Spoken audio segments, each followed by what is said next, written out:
Brought to you by Homes by Shayne and produced by Danny Geo Productions.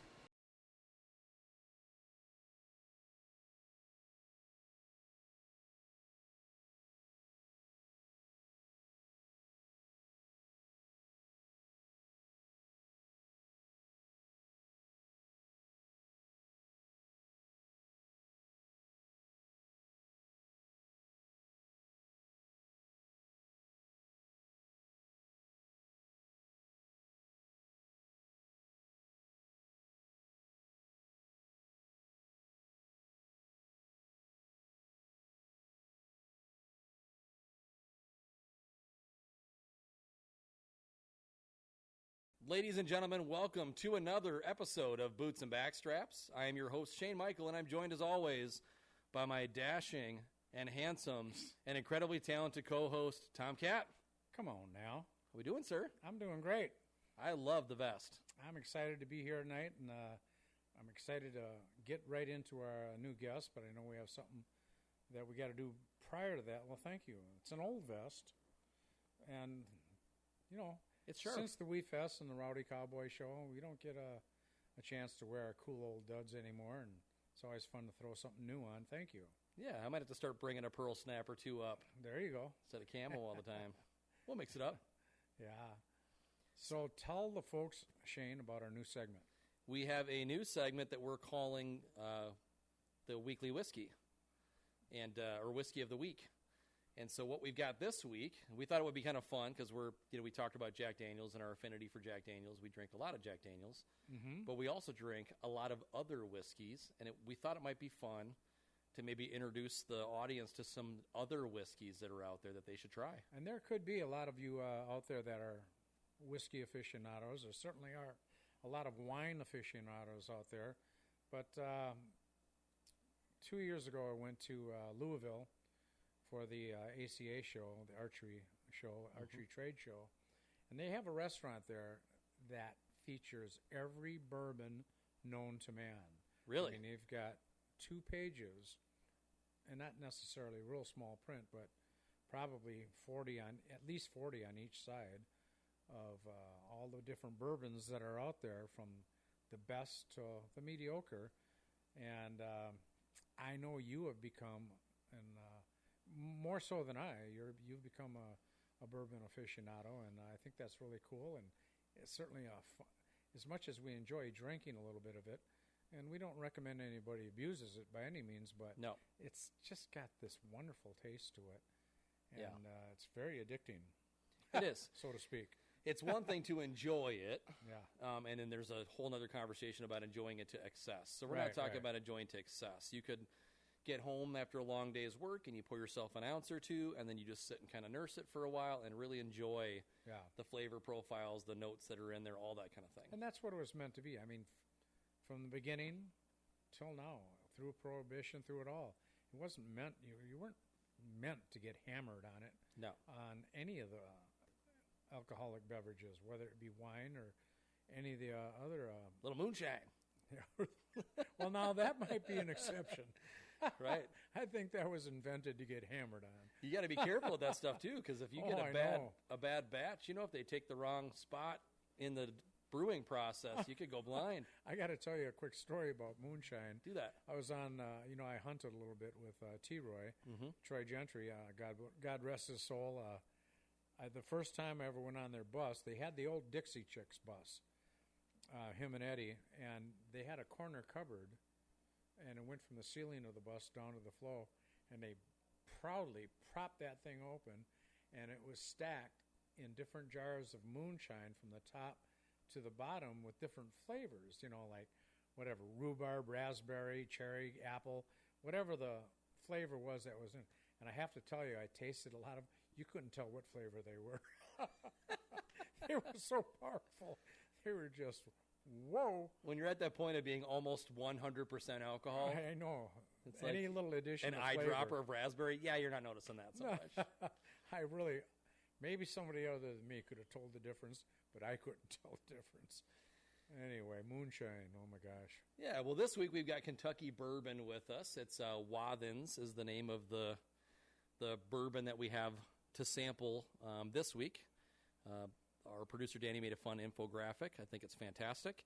And Wathans is a family-owned distillery. They're in Kentucky, obviously. I mean, any bourbon worth their salt is in Kentucky. A little knowledge bomb for you. In order for it to be bourbon, it has to be at least 51% corn. Right. Otherwise, it's not bourbon. It can be. And what about the whiskey difference? There's a lot of questions around Jim Beam and Jack Daniels. Yeah. One not being a bourbon, one being a whiskey. Being the aficionado, maybe you can explain that. So there are bourbons, and then there are ryes, and then Right. there is sour mash, Right, and right. then there is Irish whiskey, and then there is Scotch.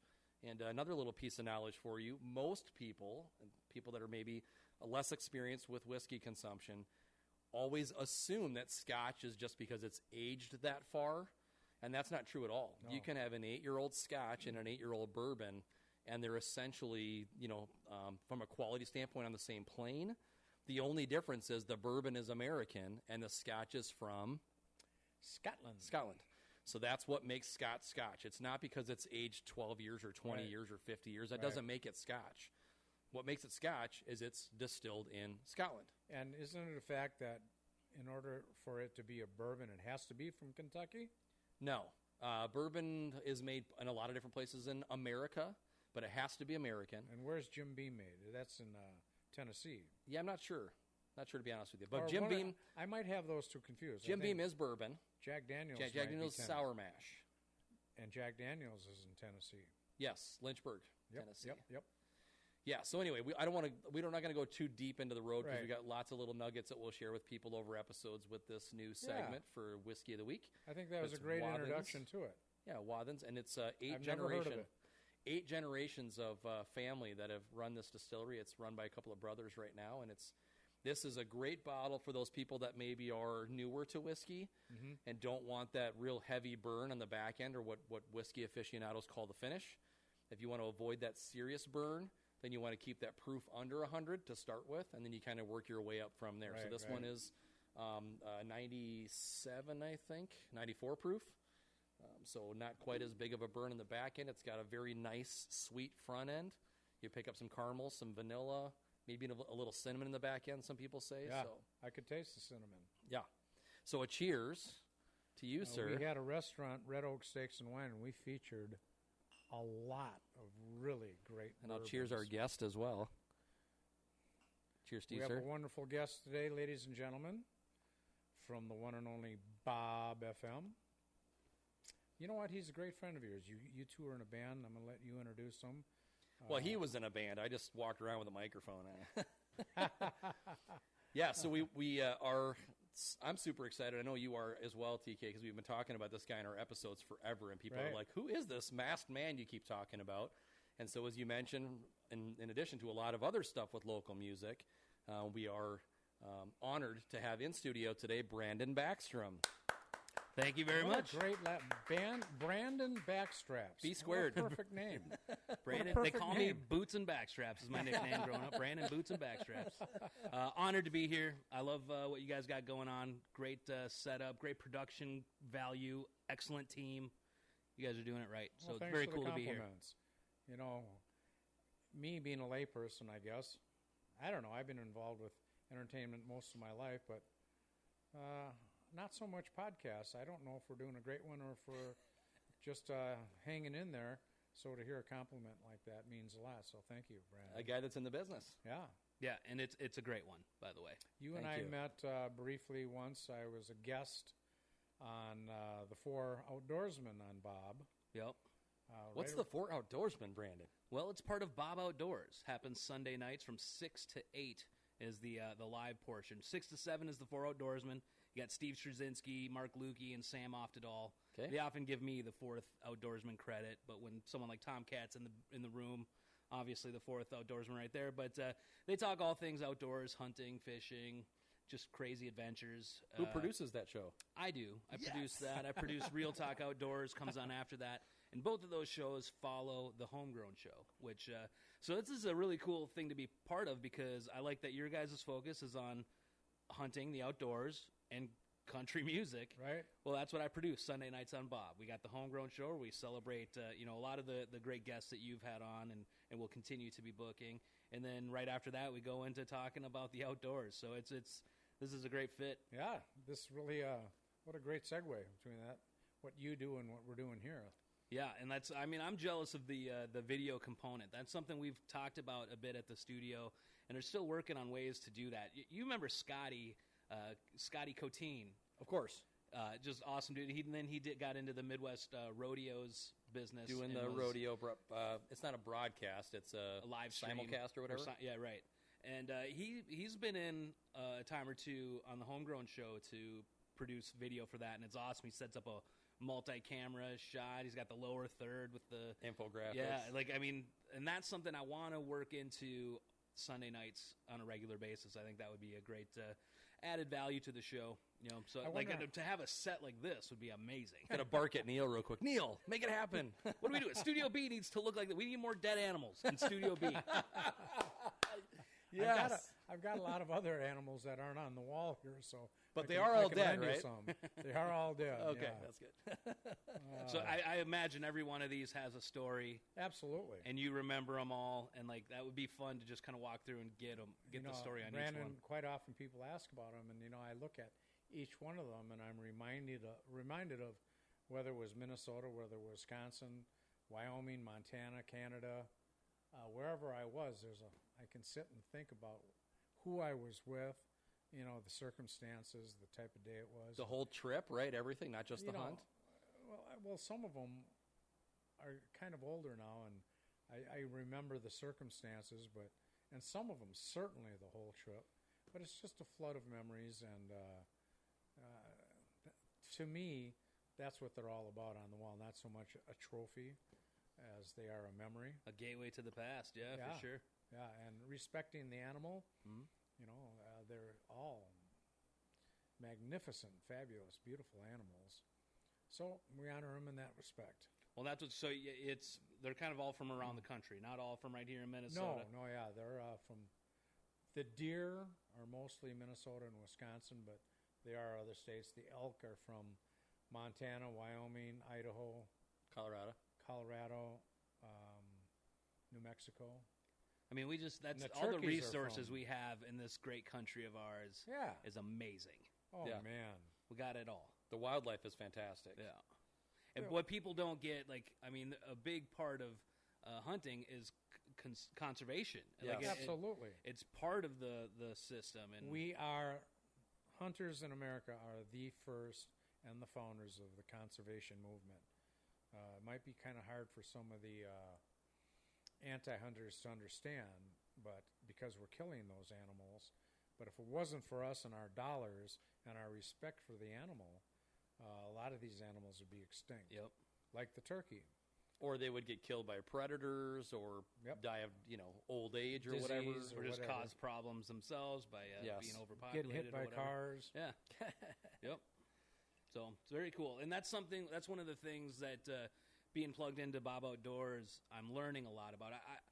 The thing that I've done the most in the outdoors would be fishing. But even that, I consider myself, I know nothing. Especially when I'm sharing the airwaves with literal Hall of Fame fishermen. Yeah. But, I grew up, my family has a cabin outside of Annandale, and we'd spend, every weekend there in the summer. And, so grew up outside, but even now, though, being part of the show, I've learned more in the past couple years than I have my entire life in just jigging and, different techniques, fishing.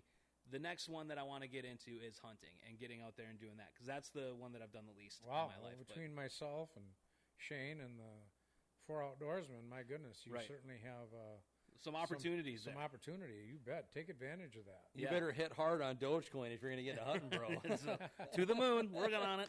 But I've in the last couple of years, I kind of came up with a rule of myself where I was like, I'm never going to say no to a fishing trip. Yeah. So whenever somebody would ask me, hey, you want to go fishing this weekend? The answer is yes, for sure.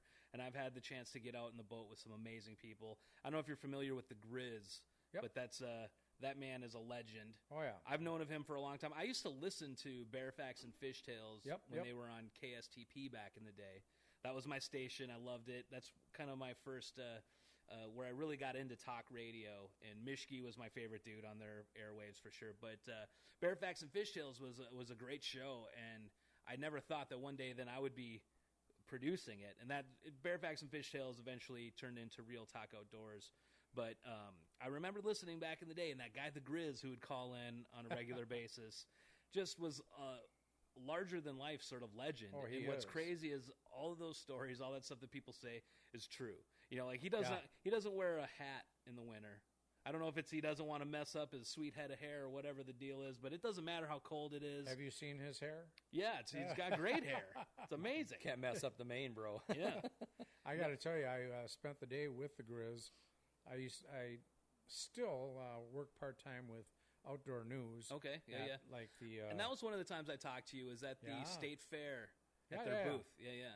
At the fair and some other shows. The Deer and Turkey Classic. Some subscriptions. And the Grizz was being inducted into the Fishing Hall of Fame. And all those people, they'd hang out the Outdoor News booth. It's kind of a gathering spot for them. So I got to meet them and share a very limited amount of fishing stories in my life. But pretty cool guy, all of those people. And I love he's just a simple fisher. Like his boat, he could have a kick-ass boat. Mark Fisher's got a sweet boat. He's got the setup, you know. He's like the hot rod out there doing it. The Grizz, it's like just a beat-up camo kind of boat. And when we're out on the water, he's pointing out like some of the fancy boats out there. Like, oh, look at that guy's boat. Check out that boat. He's like, yeah, but they ain't catching as much fish as we are. And he was right, man. And like everybody driving by is like trying to pick up, like, what are they doing? What's Have you seen anything? Right, and they all know him. They're like, hey, Grizz. You know, like he was a celebrity out on the river in Prescott there, man. It was pretty cool. Wow. So you produced that show, like, from the boat? No, that was just us out on a trip. You were cruising. You know, the show, we're in the Bob Studios every Sunday night. And, okay. I was like, that'd be amazing. It would be. And actually, I did tell Mishke, because Mishke started, after he was done with radio, he started a podcast called The Road Show, where he literally does, like, go out on the road and meet people where they are in their lives and does a show. And I was telling him, I was like, you should get in the boat with the Grizz and record that. That would be a show. And I hope that he does make it happen one of these days. But he hasn't done it yet? No, not yet. Not that would to my be a knowledge. show. But yeah, that would be a great, great show. And I mean, the Grizz, just the stories that guy could tell is amazing. We won't get into it. I don't think we'll get into it. I have one amazing fish story. People that know me know that I hunt a lot and that I'm really not a big fisherman. We're going to have a gentleman on our podcast here in the near future by the name of Ron Fisher. Ron and he used to be the general manager of Joe's Sporting Goods. Jimmy Rauscher is going to be on our show this coming Saturday. He owns Joe's Sporting Goods. Actually, when this goes out, it will be the previous Saturday. Anyway, Ron and I time traveling. Yeah. Ron and I used to pheasant hunt a lot together, and I always used to tease him. And it really didn't matter to me. But I said, "When are you going to take me fishing?" So he won this fishing trip up at Lake of the Woods. Do you know who the promos were? No. They were a fishing team. Okay. Gary Roach and Randy Ammonrood. Randy's since dead. Gary is very old now. But they were the promos. Well, they were on the same fishing trip, along with all these reps from Berkeley, a couple of guys that owned a goose hunting ranch out in South Dakota, and a bunch of big shots. And here I am. And I'm a pretty novice fisherman. I'm thinking, okay, we're on the boundary waters up Canada. You're just trying not to hook yourself when you cast. Well, I'm in the boat with my friend Ron Fisher and Randy Ammonrood, two mega fishermen, right? And we're catching crappies. And now these guys are the two happiest guys in the world, and because they're catching, unbeknownst to me, I didn't know that these were humongous 2 and 3 pound crappies. Slabs. All right. Now, I was just going to say, isn't slab the word you guys use? Yeah. Anyone that knows anything about fishing knows that those are huge crappies. And I'm like, they're little fish to me. So I'm thinking, well, aren't we up here to catch like big northerns and muskies? And so I'm kind of working the guys, and they're getting a little annoyed with me. And I said, all right. Finally, they put their poles down, and they went to this other spot right by this beautiful waterfalls. And now to annoy them further, I have to make a nature call. So I asked him to drop me off on shore. And Randy's looking at Ron thinking, where did you get this guy? And so I'm back there doing my deal, and I walk back to where they dropped me off. And they're out there in this kind of a bay area. And Randy hooks onto something. His rod is just bent like that. And Ron Fisher is, Johnny on the spot. And this is back in the 70s. And he's like... Do you remember the 70s, Brandon? I do, vividly. Through movies. So he pulls a fish up to the side of the boat, and I'm anxiously watching him. And by now, there's other boats that are watching, too.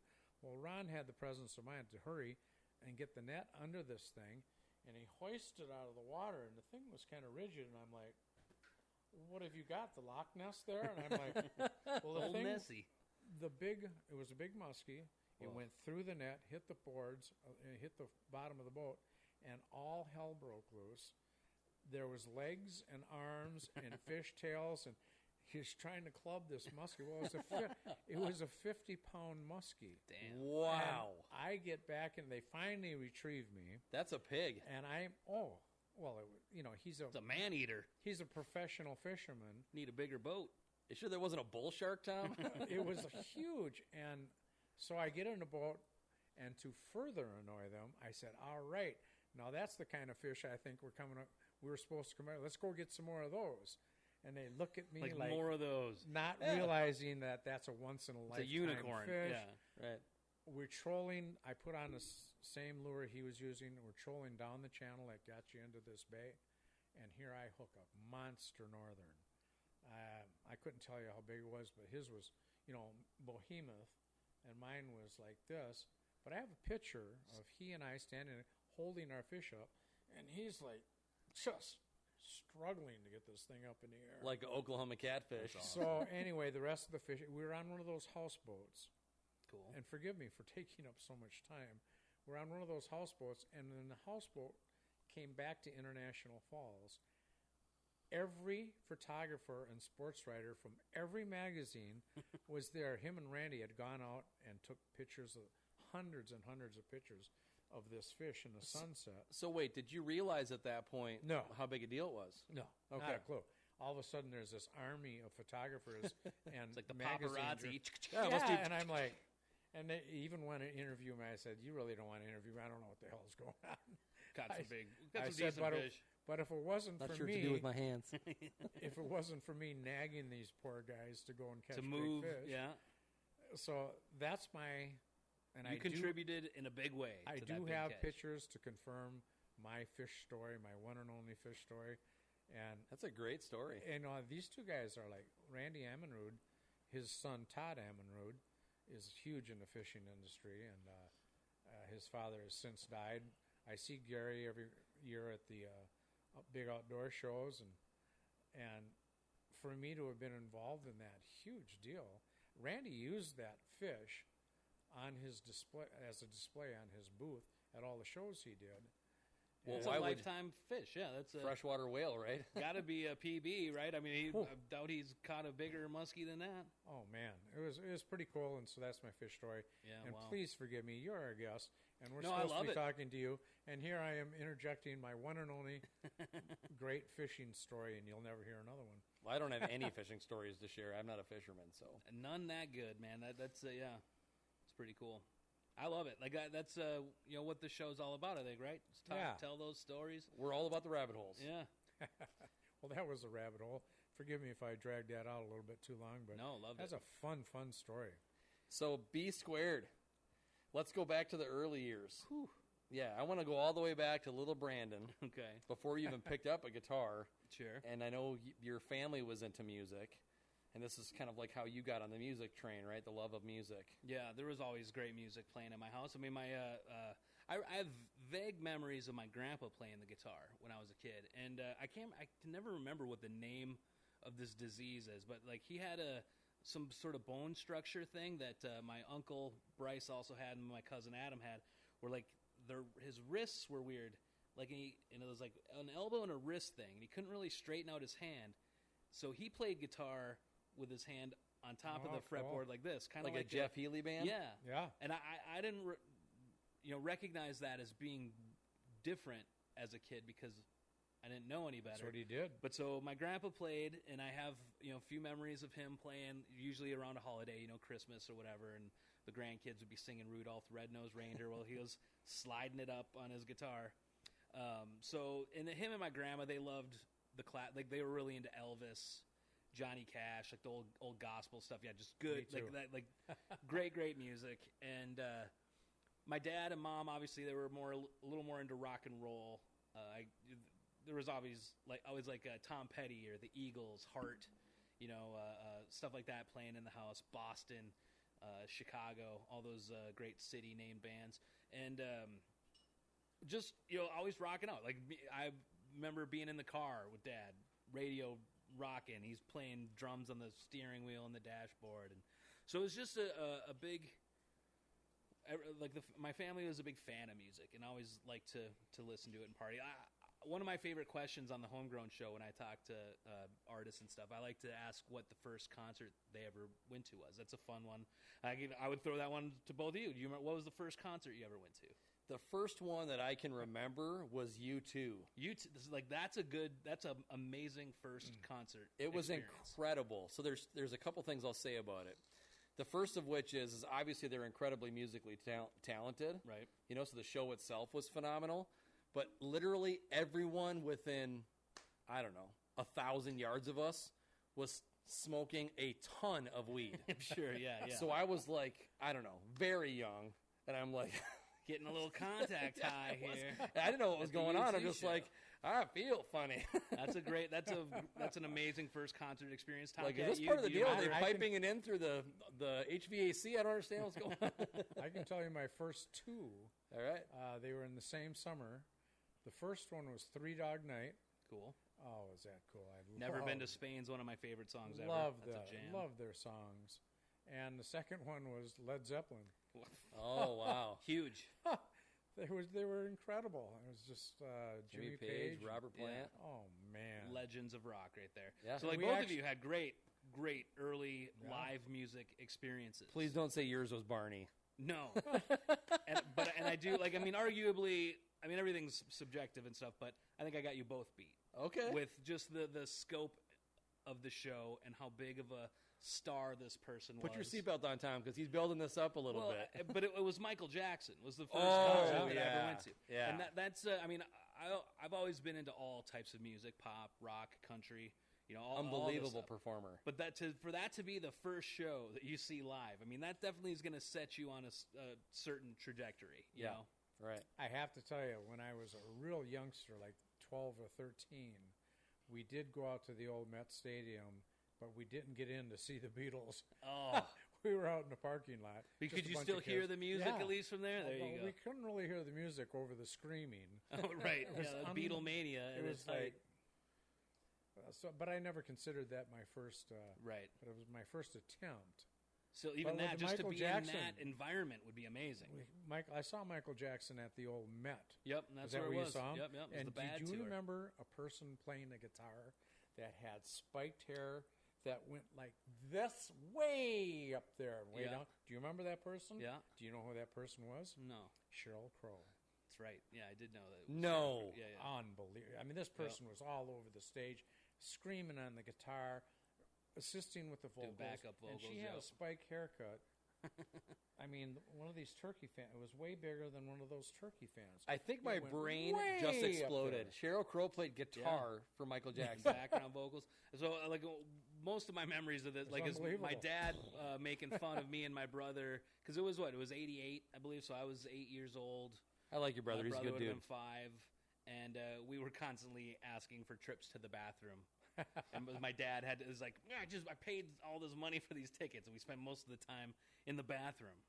But my mom was pregnant with my youngest brother, and I remember that because I remember after the show walking back out to the car, my dad was like, "Man, it was so loud in there. That kid's gonna come out doing the moonwalk." But so music obviously was a big deal, and I fell in love with it right away. And most of my early favorites were all stuff from my parents. Like I loved the Eagles, and then that was when I was in high school. I can't even remember what year this was. It was mid-late 90s as a reward for doing well in my classes, which I usually didn't because I was mostly like a mirage when it came to high school. But as a reward for doing well, my dad took me to the Eagles Hell Freezes Over tour. And now that was one of the ones where cool. in front of us and all behind us, like people were passing the joints, and I'm sitting there with my dad, like being like, I wanted to like ask for, you want to just pass that back here real quick? Yeah, let's give it a try. But Come on, Dad. That was a great show, and I'll never forget it. And I thank him for bringing me to that. But How old were you then? I would like probably 16, 17, I think. I can't remember what year that was. Just makes me feel old because I took Lynn to that same show. 1995. Randy had the Eagles. 95, all right, so I was 15. Kyle knows.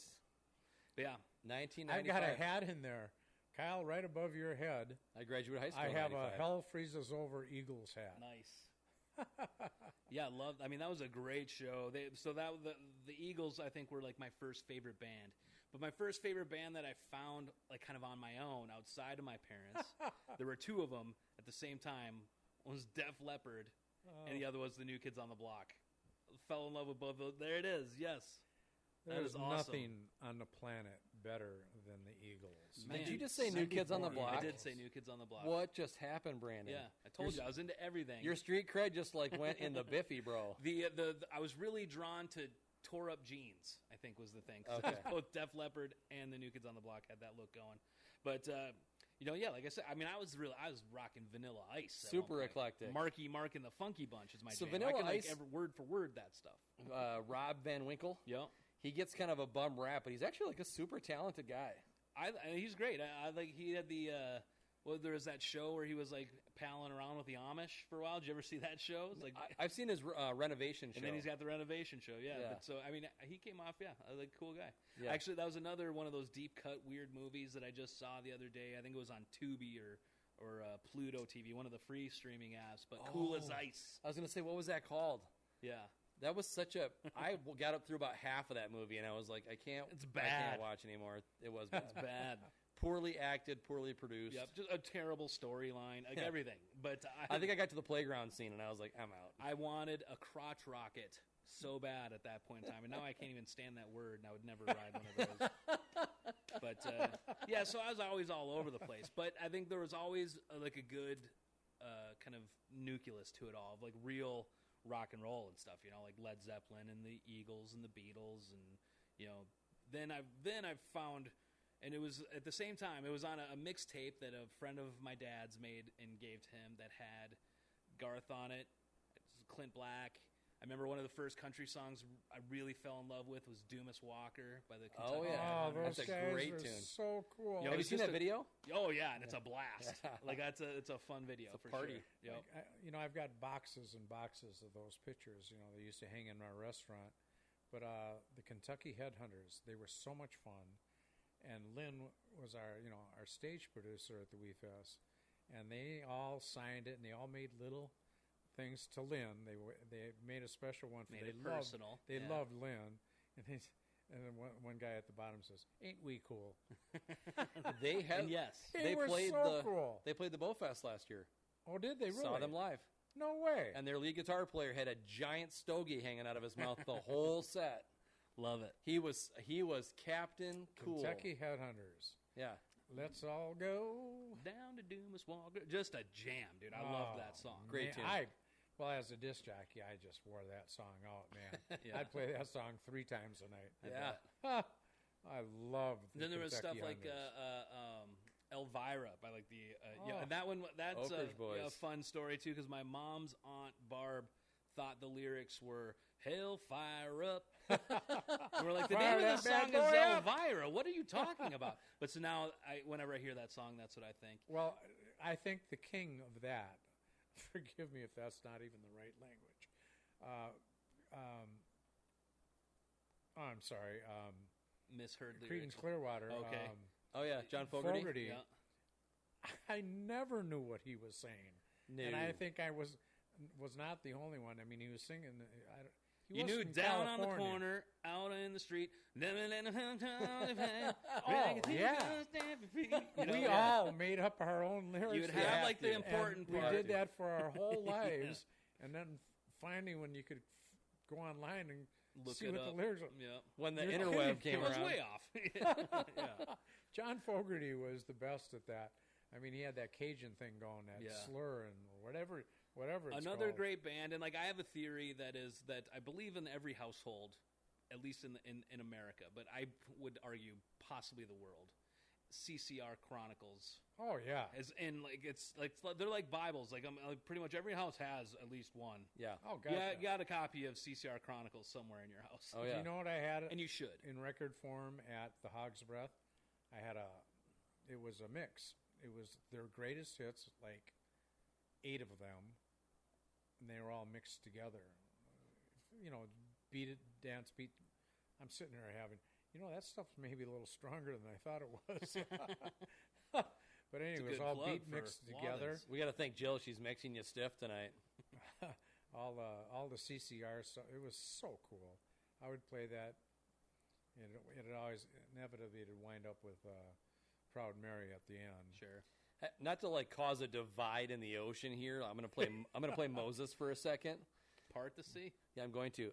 That's why I have such a hard time with music in today's age. Not to like sound like my father, but I will for a minute. Is because back then, all of this stuff we were hearing, all this sound was coming from the artists. It was stuff they could do with their Oftentimes, voices, one with their person instruments. would write a song, and now there are teams of people. Oh, Well, and yeah. it's all computer generated. Yeah. Everything. These sounds you're hearing are coming from computers, and it's like Yep. it doesn't feel as like pure to me. Agreed. Boy, you As would hearing love to have seen Hearing the somebody rip a guitar solo when you know that they're doing it all with their hands, like, ugh. Neil Young just did a thing with Dan Rather.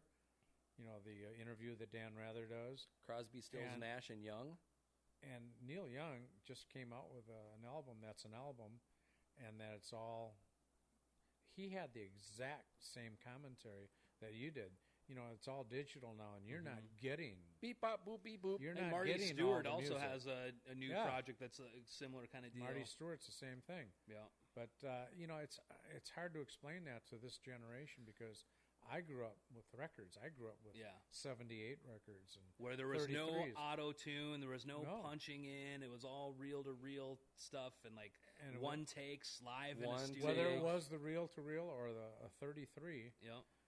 you were hearing what was put down, Yeah. and now you're not getting. Now you can just the play a authentic couple sound. bars of a thing, copy and paste it, quantize Yep. everything, put it on a loop. It does pull out a whole lot of life. Of No one music. would know that better than you. And again, I love the whole podcast world. One of my favorite, he's more a YouTuber, I guess you would say, than a podcaster, but a guy that I try to tell everyone about, especially musicians that come on the Homegrown show, is Rick Beato. He's an amazing dude. He's a producer. He's produced a bunch of albums. He's in bands, himself. He's a great guitar player. He plays like a bit of everything, though. But I stumbled upon him a while ago in this YouTube series that he has called What Makes This Song Great. And I can't remember what number he's on now. He's had over 100 episodes of this particular series. Wow. But what he would do is he'd take a song, a legendary, one of the greats, and he has like the masters, like in all the stems, all the original recordings, so he can He's got the solo and chops. isolate tracks, and you can hear like just the check out the bass line here and what's really going on, and he talks about everything. And he's really big into that whole.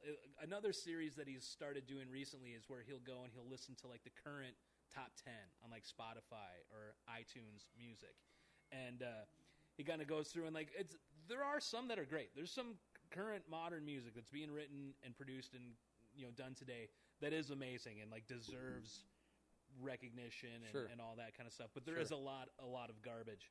But so he goes through and he that's a fun one where he's listening to the current like today's top 10. But the series, What Makes This Song Great, is amazing. And then he's got a bunch of like standalone videos where he gets really into theory or production and talking about the technical kind of stuff behind it. Just an awesome guy. Rick Beato, Beato.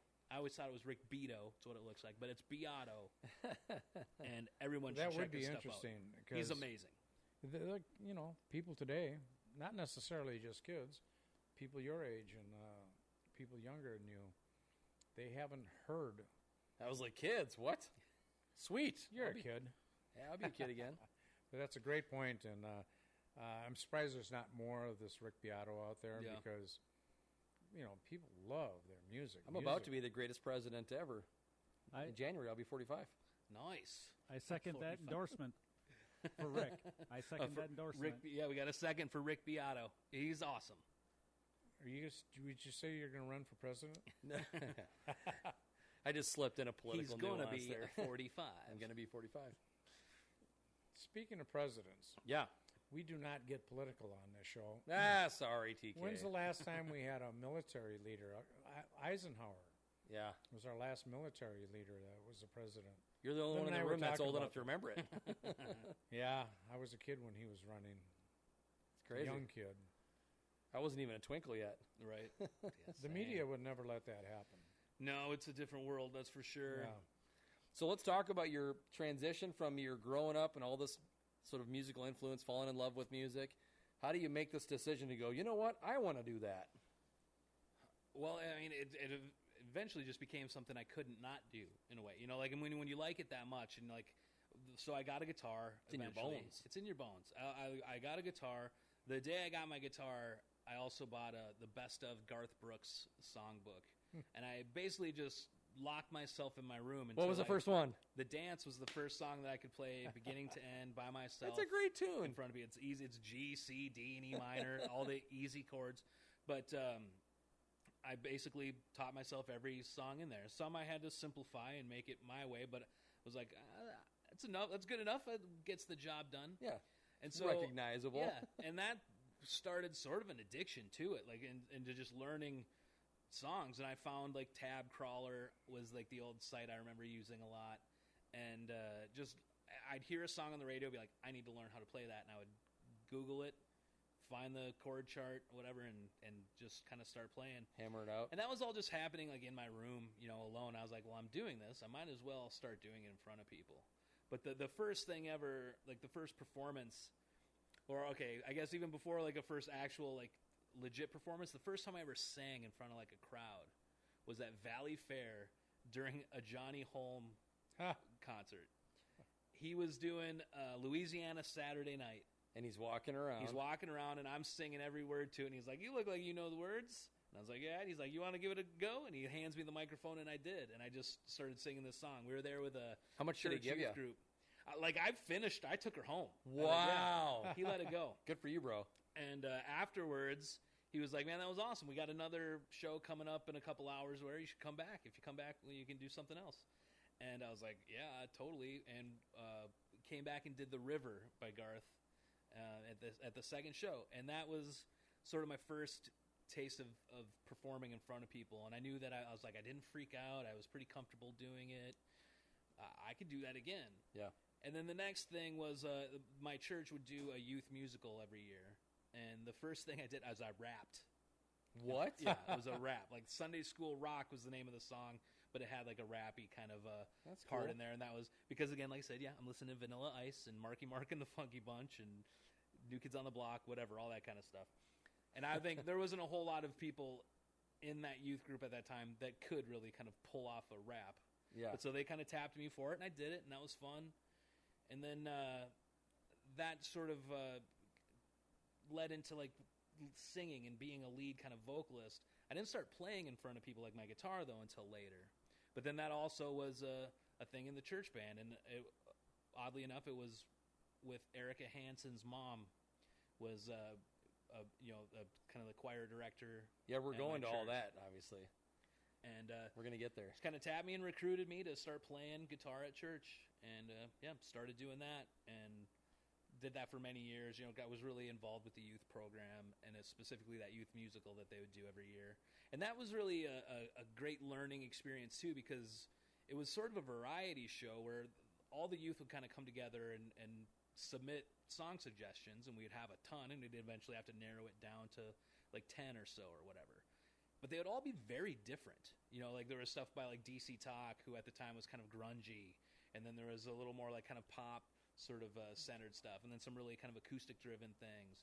So it was kind of a very diverse set of music, which again kind of worked for me since I always was kind of inspired by or liked all kind of genres. But they're all very different when it comes to playing. So right. It kind of gave me a well-rounded sort of approach, I think, to playing the guitar. I've never been like a lead guy, a shredder. I don't love that anyway. I don't like dislike it, but standing up on a speaker and just ripping away. Right, or everyone like loves like Eruption by Van Halen. I'm like, that sounds like a noodling warm-up exercise to me. Right, yeah. I want to jam, I want to groove. I'm more into like AC/DC riffs than I am the kind of business. Give me like a good hooky groove. But doing those youth musicals definitely, kind of got me experience playing a lot of different styles of music. And then eventually one day Linda was like, hey, Erica is in a band and they're looking for a rhythm guitar player. You should check into it. Look into it. The band he's referring to is us. I got it. I'm following. So a couple corrections to Very the Erica Hansen episode of Boots and Backstraps. Uh-oh. Because the Edits. The first show that you guys were talking about was not the first show of North Gone South, because I went to see you guys. No, the first show with you. The first show with me was at Tailgates in Eau Claire. Yes, that is true. But the first show I saw was at Halftime Rec, and that was where I came out and met you guys. Oh, St. Paul. Yep. That was have you been to Halftime Rec, TK? I know where it is, yeah. It's got a goofy configuration that the bar's in the middle, and there's like two sides of the bar, almost like a little hallway on either end to get from one side to the other. And the stage is on one end of one side. Right. Yep. So you're kind of playing to like one half of the bar for the most part, and you're kind of looking out your peripheral and seeing this whole other half of the bar that's not facing you. So you're like, are we supposed to sing this way or? You're right. But so I went out and saw you guys there. We all talked. I had a good kind of just a good impression of the band and stuff. And then you guys invited me out to the studio to jam and gave me some tunes to kind of play through to kind of have some material to play together. Like as soon as he left, like he walked out the door to take off or whatever, because that was our thing. Like, okay, get out. We're gonna talk. We've had enough. Now we'll discuss it. Yeah. So he takes off, and literally as soon as he walked out the door, they were all looking at me because I was the band leader. They're like, we have to hire that guy because he and our lead player at the time, Jeremy Robinson, just clicked, and his vibe. Brandon's vibe with everybody was really good. Like, we all just loved him from a person standpoint, but the fact that he was such a talented musician also was like, he's a no-brainer. We have to have him in the band. So I don't even think we let you get home before we called you. Yeah, I think that's right. And I'll never forget one of the first like kind of bigger gigs that we had was opening for Low Cash Cowboys in Wisconsin. Yeah, at the Pioneer Amphitheater or whatever it was called. And it was like weather was terrible. But that was a fun show. That was where it was like, man, like it was just right away. I loved the group of people, and there's so much. Like I'll drive by, what is that, 73rd and Fridley or whatever. Yep. And I think about the apartment and going out and hanging out there. And I remember when you got all those lights and like the fog machines and all that. And we were setting everything up in the apartment and then loading the trailer to bring everything out to Eau Claire. Do you remember jumping on the dolly across the parking lot at our first event with you? Yeah, that sounds about right. Sure. I was just like, look at this guy. I mean, it's a little 2-foot by 2-foot dolly on casters. Well, you got to ride that thing. We're working across the parking lot. He just takes off running and jumps on it, and he's like, "Oh man!" But I mean, it was so much fun, and like that, a lot of great memories for sure. And not even just like with the gigs and stuff that we did, even like going to. Was it Psycho Susie's after a rehearsal? Yep. Because I was right in the area, and just like it was just such a cool part of my life, and that you were such a welcoming and inviting person. Shayne is a hustler, dude. Like the stuff that you do, it's amazing. You're gonna flatter me. I am gonna flatter you, and you deserve it because just a great visionary. Like you have ideas, and you're relentless about pursuing them until they're a reality. Sometimes it's good. Sometimes I piss people off, right, Danny? That's how it. Yeah, it's a fine line between like genius and crazy, right? It is. But then doing the Rowdy Cowboy show, that's eventually how I ended up at Bob, because we came in to do. Well, I did your podcast. Yep. You asked Erica and I to open for Jake Nelson at the Jack Friday. Great show. And to plug that show, we were on the Homegrown show with PT, and it kind of left a mark on him. Here's you. Yeah, that was a fun night. That was the Rowdy first Cowboy podcast Radio. I was ever on. Really? Was you. And I remember like having this whole bit because I wanted to keep kind of saying like, let's go to the phones. Can we go to the phones? And I remember saying that for sure. I was like just dumb. But it was a Well, lot to of fun. concur with what you said, the first time I met Shayne, I knew he was going to be the guy that succeeded me in the Rowdy Cowboy show. Just like that. Just like that, because I see dozens and dozens and dozens and hundreds of guys and people every week, and I tried unsuccessfully 5 times to retire. And when I met Shayne, I said, "This is the guy. Yeah. This is the guy." And that's nothing but a total compliment, because you are the guy. You get it in many different ways. Well, I'm flattered. I can't thank either of you enough. I'm truly, truly honored to call you friends and to have worked together and, have our friendship and professional relationship grow. I think you're a pain in the ass. Yeah. I love you too. Yep. I think, like Brandon said, you have to have that little bit there also. That's an important detail to, the thing that I value is you two included, that Danny and I have this relationship where she can just tell me when I'm being a pain in the ass. Sure. She's I still need giggling people like back that there. around you. Yeah, yeah. I need that. I don't know if you can hear it in your earphones. She's still giggling back there. Oh, I can hear it, yeah. So the thing he's not saying as he's, buttering up the turkey over here is the first gig that we did, we literally gave him the material like a week before, and he had like a 50-song list, which he only knew a small fraction of at the time, and he literally burned his skin on his fingers down to blood. Pretty much, yeah. Learning that set over the course of a week so he could play with us that next weekend. Nice. One of my favorite memories about that whole process was I was still living at home at that time with my parents, and it gets late in the evening. I still need to be going over these tunes and learning this music and stuff. So I would go sit in my car in the driveway and turn the radio on, and I'd sit in shotgun with my guitar in my car playing along with these tunes late into 2 a.m. or whatever, rocking out. And at one point, all of a sudden, this car comes screaming down my road, followed by 6 cop cars.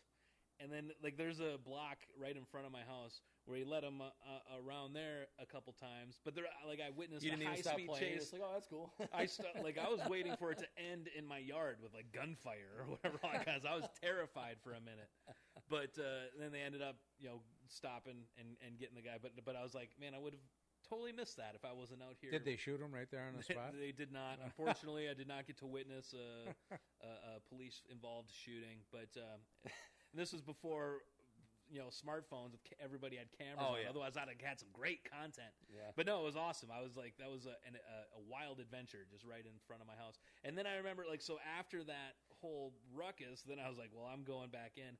And I remember thinking, my parents were going to think that was me, probably, running from the cops. Because it was just that same time. Steering with your knees while you play. But there was a lot of that, a lot of nights like that where I would be out in my car listening to those tunes. And what's amazing, too, is I mean, now being the host of the Homegrown show and being kind of plugged into these local bands and stuff and getting out and to see people doing sets, I'll see a band doing a set where I'm like, that was the set we did a decade ago. Yeah. But that's just how timeless and how great that music is. That go ahead, try to doing, name those, one country Sugar band Land. locally that doesn't play Fish in the Dark. Right. Yeah, Oh. you can't. It's going to happen. All the years that I was a disc jockey, there were 2 songs. I don't know which one. Probably Fishing in the Dark was the ultimate, most requested. But take a guess what, and it's a little bit before your time, but not Family much. tradition. No, that was a big one for us because of the Rowdy Cowboy show. But Dan Seals. Bop. Yeah, I love that. That's Oh, a my jam. God, all through the 80s. Can I tell you, he's an encyclopedia. Oh, yeah. All through the 80s, man. Unbelievable. But then Fishing in the Dark happened, and that certainly took over number 1. That is a crowd pleaser. You're gonna, and That's how I met my wife. It's bringing people together. But that's one of those songs where it doesn't matter your background or what kind of music you're into. Everybody knows that song. Yeah. Oh, gosh. Metalheads, rock, the hip hop fans. I guarantee no Fishing in the Dark. Yep. Everybody knows that tune, and you gotta say bullshit at the right point in time. Yes, you do. That's one of my favorites. Jimmy Ibbotson, man, what a cool guy. That whole band, man. We had them at the Wee Fest. How many times? They were tied with John Anderson and Sawyer Brown.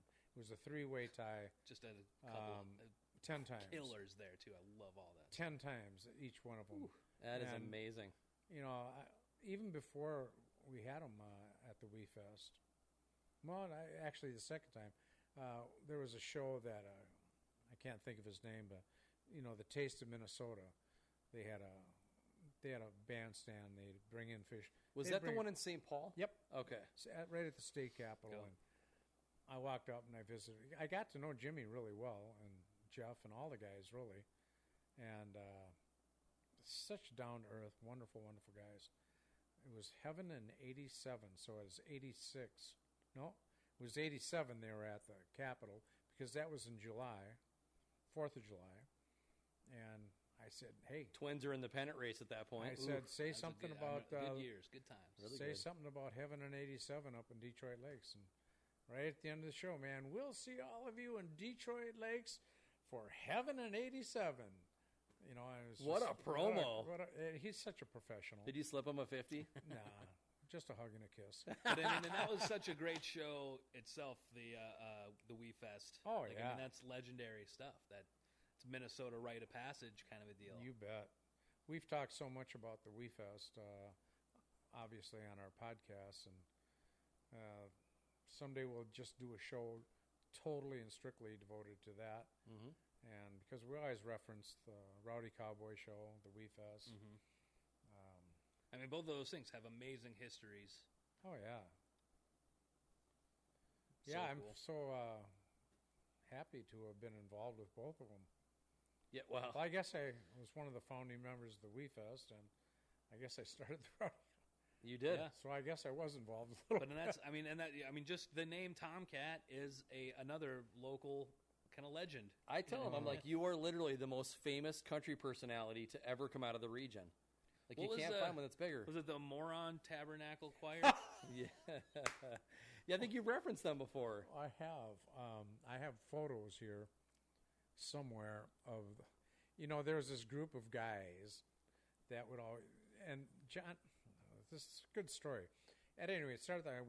When the song Swinging came out, there'd be a group of guys that would stand up there and they'd clap and they'd go back and forth, and then just a swing in, and then they'd swing. Yeah. But then they incorporated out over time, stroke, and swing. And so I don't know how many times we did this live with John Anderson. He'd just come into the Wee Fest laughing his ass off. Are we going to do some swinging, Tomcat?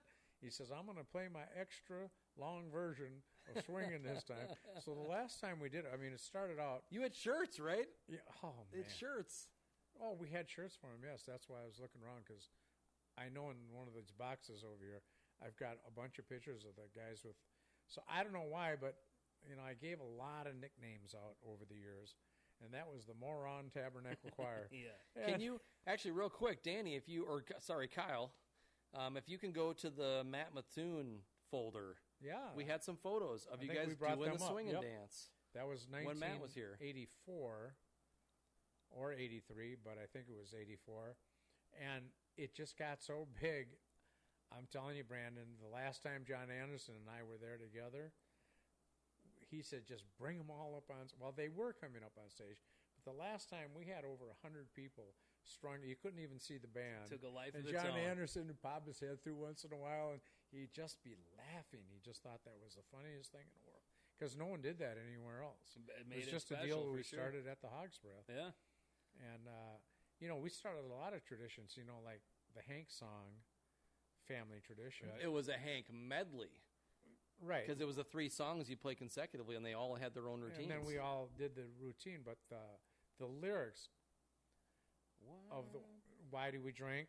To get drunk. Why do we smoke? Why do we roll smoke? Yeah. So I have my own thing. That for- all started, and that became a worldwide Yeah, a life thing of its because all the college kids, and there was dozens of colleges that came to Monday night at the Hog's Breath. It spread all over the United States, and that's where it started. That Right. why do we drink, get drunk? Why do we roll smoke to get stoned? But I had my own little thing that caught on with our sort of like version of Rowdy Cowboy Show. And it was in that song. Just one day, I was in the booth. I don't remember, KG was doing something, the song's playing. And I'd sing along a little occasionally with it. And it would do the Why Would You Drink? And then you'd kill it, let everybody yell, to get drunk. And it'd say, Why do we roll smoke? And I'd go to jail. And it was like, I was just trying to be funny. Then literally the next week, the next Monday, we played that song. I heard like 4 people like, to go to jail. And then like, a month later, there's like 30 people doing it. And I was like, okay, this is really funny now. What's really funny is the way you just said, to go to jail. Maybe I should have Lynn pull my pants down a little too. But that shows you too the power of a microphone, I'm and the telling power you. of a crowd, and the way that people work.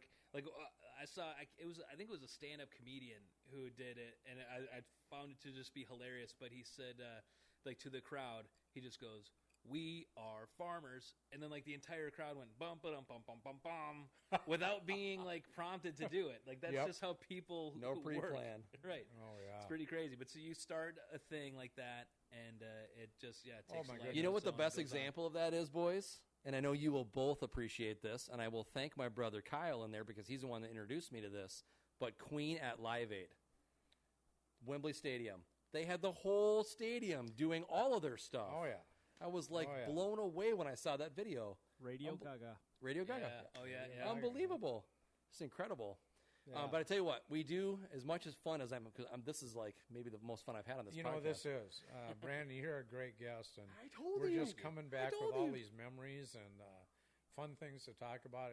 I know we're going to take a break here, but We are. it doesn't seem like we've been talking longer than 20 minutes. Well, we're over an hour already. I know. Wow. It's just It's the longest first half we've had, which is fantastic because I'm just having a blast. Me too. So we do got to keep the lights on, boys. And so we're going to get the sponsors in here for a minute. But when we come back with B Squared, we will talk more about his sort of ongoings with former bands, with current musical acts. And then we want to dive head right on into BOBFM and what's going on with Bob. Cool. So we'll be back right after the break.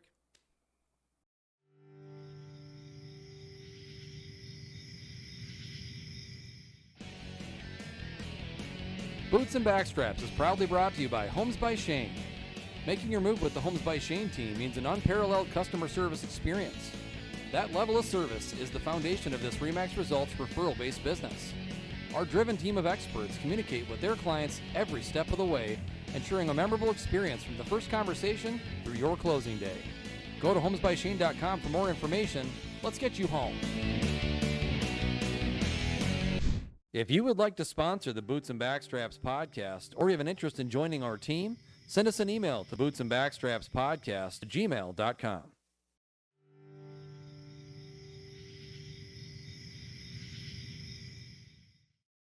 Welcome back from the break, everyone. When we last left our hero, Come on now. we were talking about your music that you're involved in, live performance specifically, and acts that you used to be part of. And we transitioned kind of out of the church gig into the North Con South gig, which is how we met. And then I left the band, and the band changed names to Six Wheel Drive, right? Six Wheel Drive. At the time, there was 6 of us, and that's where the name There they came are. from. Well, that was after, because it was Greta who was our 6th, and she eventually was stolen by Johnny Holm. Yeah. It's kind of a sad deal, but it was fun having a fiddle in the band. And as we view that picture, you're second from the right. Yeah, and that's where all smoking cigars. 'Cause You we're look cool. a little Who bit is- like the Kentucky Headhunters in that. I don't know who the gentleman on the far right is, but I can assume he's the bassist. Yep, that's John Diggerness. Okay. Played bass. And then Christine Stahlberger was our singer, took over for Erica. And Jeremy, he eventually ended up leaving too, and that's we replaced him with John Krentz, who then went on to form Maiden Dixie and now is in Lake and Lindale. Mm-hmm. But so we picked up... He grabbed a bunch of McNally Smith people. He and did, yeah. And he brought in Drew Sherman, who played bass, because John Diggerness wasn't with us for very long. He replaced Toby. Because that's, I mean, we go back to, we had Matt and Jillian back in the North Gone South days. Yep, Then they they went out to left. South Dakota And Toby came in to play bass. from Shayne Wyatt. And we rolled with that configuration for a while. Picked up Greta on the fiddle, which was a great addition to Oh, the she's band. beautiful, great singer, great Yep. musician. She played fiddle and keys. And keys, yep. Correction number 2 from the Erica Hansen Uh-oh. episode. The Night of the Kidney Stones, Okay. you did perform a song. You came up on stage and did All Summer Long by Kid Rock because both Jeremy and I didn't want to do it. Neither of us liked that song. I have to be honest. I don't remember any of that. You were high for sure, very high. but you did come up and you sang and you killed it for being in what I can only imagine is extreme pain. I might have been And you were actually high in because of why? Painkillers. Painkillers, yeah. Because of painkillers? Because of Yeah. the kidney stones. I can't imagine having kidney stones. I don't remember if it was morphine or something else or whatever, but I just remember sitting in that front row watching the performance and having the time of my life because Like, I was this is so great. high. I love it. But yeah, so you got up though and you rocked out. I might have Kid Rock. actually been in key. Yeah, that was a fun night. It was a good show, and I remember the kind of crash course rehearsal session that we had in the cabin before, because that was when we was like, okay, well, I guess we're gonna We don't have Shayne. split up songs. I'll take some, Jeremy takes some, and we just kind of hammered through them all. That was one of the videos that was on YouTube for a while, and I feel like maybe it was International Harvester too that we were rehearsing on the video that Scotty Coteen videoed, but He was running lights at the time, right? yeah. Because you had the Chancellor on the sound. Yep, and that was just another, like, the way that you opened up that thing to it. There was a whole community of people around it, and It was cool. yeah, It was very cool. We had a very cool vibe and a very cool connection. And even when I left the band, it was hard at first for me because I was like, I don't want this change, but ultimately it was the best thing because the live performance thing from that aspect. I was have been a natural MC, which I've continued to do and still do now. yep. And the band thing was just like sort of a fun thing to do. And I mean, Well, as much talk as- about landing on your feet and finding like a perfect outlet for you. Well, with have you heard that story? So, like, shortly after I left, I was already kind of a fan and attending Rowdy Cowboy Show with right, TK. because I do remember you bringing us one night. Like, to you guys the- got to see this. Yeah. So I continue to go, and then one afternoon I went back into construction, doing construction during the day, and I get this voicemail from Tomcat, who I'd had 5 words with ever, just at the show, like, hey, it's good to see you or whatever. And he was really good about politic, and he'd say hi to people and whatever when they come into the club. And he left me this voicemail and just said, hey, Shayne, it's Tomcat. I'd really like to chat with you about something.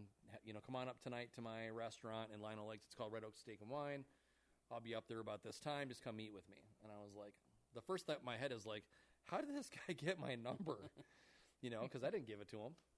So I show up at the restaurant, and he buys me a steak and a beer, and he lays this whole Rowdy Cowboy Show It's the thing way on to me. a man's heart for sure. I only heard half of what he said, but I was like, yeah, I'm in. No. Yeah, he was like, I've been trying to hang it up for a long You time. had me at steak and beer. Right. The wife and I have all these plans to do other things, and, the restaurant's got me busy, and I just, this is just something that I can't really do anymore. I don't have the time to give it what it deserves. And I just said, yeah, that'd be great. I knew right away, kind of coming into it, that I had these plans to kind of like do different things with it. But we won't get into that right now because we've got a fun episode to do that coming up soon. Yeah. Yeah, I'm looking forward to that too. Like, you're gonna be live. It was a with the God Hogs. thing. There's no doubt about it in my mind. Well, I do believe that everything happens for a reason. Absolutely. And if you are listening and keeping your eyes open to those signs and those just kind of nudges in whatever direction, and you have the faith to trust in that and go for it, good things are going to happen. And I think that's been evidenced all throughout. I think this journey and our connection, and just there's a bigger picture at work for sure. Well, if you'd listened to our last week episode with David McElroy, who was so hot, I mean, it was such a fun episode. We really dove into the God thing. And, He means hot via popularity, by the way. Oh, okay. Yeah, and It was also hot though. It was oh warm. gosh, was it ever? But I enjoyed that. I enjoyed that segment, and it certainly was. The Lord brought us together, and man, I'm telling you, I'd be a little embarrassed to tell you how many years I did that Rowdy Cowboy Show. Not that I'm really embarrassed about it, but You should be proud. when you get to a certain stage in your life, you think, well, you got to stop acting like a drunk kid. Right. Although I run real similar parallels to what I did to what Johnny Holmes does, and I have nothing but respect and admiration for. Well, another what thing he's that he's done. built an empire, and I that's know. I think what you did too with the Rowdy Cowboy Show, and it goes beyond you, and we'll have a life outside of that. I mean, Johnny Holmes Band's still rocking, and I don't even think he's taking the stage with them anymore. Jordan's pretty much running the show. Jordan's got the con. I was wondering where he was at with it, and I'm like, man, that's impressive as long as he's done it, because we both started about the same time, and to see him change and grow old or older and with the music, and I'm like, wow, because he expends a lot of energy. Yeah. I mean, you guys know better than I how much energy it takes to perform in a live band. And so he was smart about it and having other people take a song Everybody or two. had to. Like he'd get breaks out throughout the show. Yeah. And that I always was like, man, that is a smart idea. Yeah. It's a smart man. People knew if you were going to be in his band that you had to be able to do a couple of songs, because it wasn't going to be him on lead all night. He was going to do a song or two, and then he'd throw it to somebody else, and throw it to somebody else, and he'd do a song or two. The thing that I always loved and appreciated about Johnny, and I know him personally because my father knows him for some wild reason, like they've known each other for a long time, is the fact that he always shows up to gigs in just blue jeans and a T-shirt, a ball cap. Like, he's not there to impress anybody with how he looks. He's like, we're just going to throw a party. Right. And it's not going to matter what I look like. You're just going to have a great time. I never knew him when I started, but he and I were on the same wavelength. He just said, hey, this is a party. We're going to sing along. We're going to dance, maybe do a contest. And I was doing the same thing. I was just giving everybody permission to let their hair down, get wild, get crazy, have fun. And I've always admired him and his show and all that he's done. The amount of time he did it. Yeah. Long time. Yeah, Like I mean, that's timeless. one of those few names that stand out in that whole world. Like, I mean, I think of like the Killer Hayseeds. Yep. Oh, yeah. And High Noon. Johnny Holmes. Westbound. There's this small handful of acts like that just really Boy, the Killer Hayseeds, established. Man. Oh, I've got old, like 84, 85 footage of the Killer Hayseeds up at the Wee Fest. Have you digitized that stuff yet, or is it still on like tape? I've got You it in a bag. You got to get it on like a hard drive. Get it to That bag right over your right shoulder is all of that footage. Can I give it to you? There will be a fee, Right. But, Right. No, but that's It's I called highly box seats at the recommend Wee that. Fest. That's what right, the fee no is. kidding. Yeah, for No, in I don't care perpetuity. if there's a fee. I do have to do that. Yeah, you And do. now that I brought it down here from my cabinet, we were, the It's getting closer to where it needs to Entertainment go. Tonight did a segment of the Tomcat Rowdy Cowboy Show many years ago, and I've got that. What do they call it? VHS. That's VHS amazing. I in mean, there. I remember watching that show like with my mom. Entertainment Tonight, man, it was a big deal. Yeah, Mary Hart, the whole works. Yeah. And I've got it in there, and it was real grainy. And I don't We know tried if to play it in here, but we had tracking issues, and then we lost Right. audio at one point. I'm surprised you even had a VCR or whatever it is that you needed to get that stuff. Yeah, going Danny on. found one and brought it in. Mine in my cabinet that collected dust for years. I tried it, and I'm like, oh, that ain't working no more. But yeah, it's great. I mean, with a lot of that old stuff that we have, if you have home videos, things like that, you got to get them on a better medium. Yeah, I got to do that. Yeah. Doggone it, I got to quit procrastinating because I'm going to lose some of this amazing footage of some great bands and just fun things at the Wee Fest and other stuff. And So six-wheel drive. yeah, back to the topic. What happens with six-wheel drive? Six-wheel There you go. drive starts rocking out. There's Tobias. There he is, Toby, Jeremy, Scotty Hearn back there on the drums. I mean, so yeah, we kept going, and we had steam. I think there was we had a good chemistry. We had a good catalog of music and good relationships. Too good on some levels because I started dating the lead singer at the time, Christine. Whoops. And then that doesn't always end well, and it didn't, which eventually did end up. But it was also at a time because I was one of the deals with Erica's mom when she set me up with North Gone South when I went to audition and to be a part of the band. She was like, "You should definitely do this. I want you to do this. I think you'll be great at it. I think you'll get it. But you got to also keep coming and playing here Sunday mornings for church." And I was just like, yeah, okay, I can, make that happen. Started to get harder and harder, though, towards the end. And I remember there was one gig, again, up at the Commander. We were just talking about the Commander off air, but where Linda, Erica's mom, actually came to pick me up Saturday night to make sure that I was back at church Sunday morning. Like that's how. So it started to really kind of take a toll when you're doing gigs. You got Friday, to a fork in the road, and then and I had to kind of pick.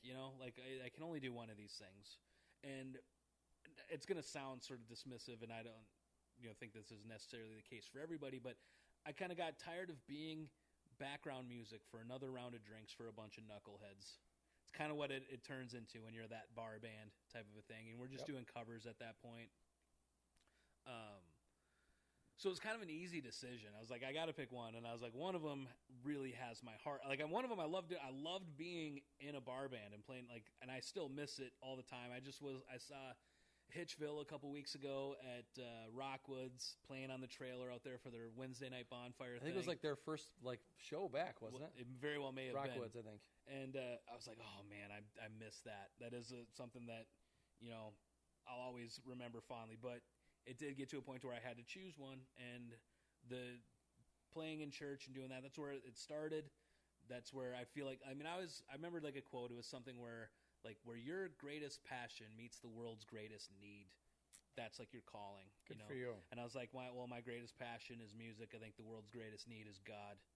I feel like I'm called. You'll never to be. regret that decision. And I know I won't, and I think that I would had I made the decision the other way around. Yep. So I think I did it right, but it was a tough change too to step back from that band. And I'll never forget this was John Krentz and Drew Sherman kind of took over management of the band, because at that time now I was the last surviving member. Like Scotty Hearn had just left, and we were just had added a different drummer. Alex Vaughn was his name. So now at this point I'm the only North Gone South member still standing. Last guy in, last guy out. Yeah. And that John and Drew called me, and I remember them being like, is it cool if we stick with Six Wheel Drive, and like, can you keep that name and all that kind of stuff? And I was like, yeah, but why though? It's a dumb name anyway. Like, I never loved it. I didn't there's worse names obviously, but I was like, yes, you can absolutely keep that name, but you might want to think about a different one or whatever, but for sure you can absolutely continue with Six Wheel Drive. And shortly after that they came back with a new name that I was like, oh, that is much better, and it suits you guys well, and it was Made in Dixie. Oh, I like that name. Yeah, and it has, that's that was the band. And they that was your band. They started killing it. Progression went. Yeah, it went from North Gone South to Six Wheel Drive to Made in Dixie, and then Made in Dixie eventually kind of ended up splitting up a bit. After Jesse a bunch Becker, of years. Yeah, after a bunch of years, they were, top notch. Yeah, they were. They were doing real well. Can I slip into this Yeah. right here? Just hit pause for your story for a Yep. second.